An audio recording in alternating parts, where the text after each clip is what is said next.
മലയാളികൾക്കേറെ പ്രിയപ്പെട്ട നടനാണ് അരിസ്റ്റോ സുരേഷ്.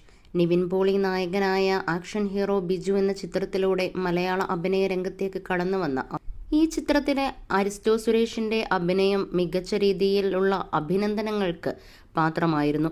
പിന്നാലെ ഇദ്ദേഹം നിരവധി ചിത്രങ്ങളുടെ ഭാഗമാവുകയും ആൽബം പാട്ടുകളുടെയൊക്കെ ഭാഗമാവുകയും ചെയ്തു. എന്നാൽ ബിഗ് ബോസ് ഷോയിലെത്തിയതോടുകൂടിയാണ് അരിസ്റ്റോ സുരേഷ് കൂടുതൽ ശ്രദ്ധിക്കപ്പെട്ടത്. Bigg Boss season 1 Aristo Suresh എത്തിയത്. 100 ദിവസം അരിസ്റ്റോ സുരേഷ് ഹൗസിനകത്ത് നിന്നിരുന്നു. ഹൗസിനകത്തെ പ്രകടനവും ഏറെ ശ്രദ്ധിക്കപ്പെട്ടിരുന്നു. ബിഗ് ബോസിലൂടെയാണ് നടന്റെ കുടുംബവിശേഷങ്ങളും ജീവിതവുമൊക്കെ പ്രേക്ഷകർ കൂടുതലായും അടുത്തറിഞ്ഞത്. പേളിമാണിയുമായും ഏറ്റവും അടുത്ത സൗഹൃദം പുലർത്തിയിരുന്ന ആളാണ് അരിസ്റ്റോ സുരേഷ്. പിന്നാലെ നടൻ വിവാഹിതനാകാൻ പോകുന്നു എന്ന തരത്തിലൊക്കെ ഗോസിപ്പുകളും വാർത്തകളും ഒക്കെ വന്നിരുന്നു. ബിഗ് ബോസിൽ നിന്ന് ഇറങ്ങിയതിനു ശേഷം നിരവധി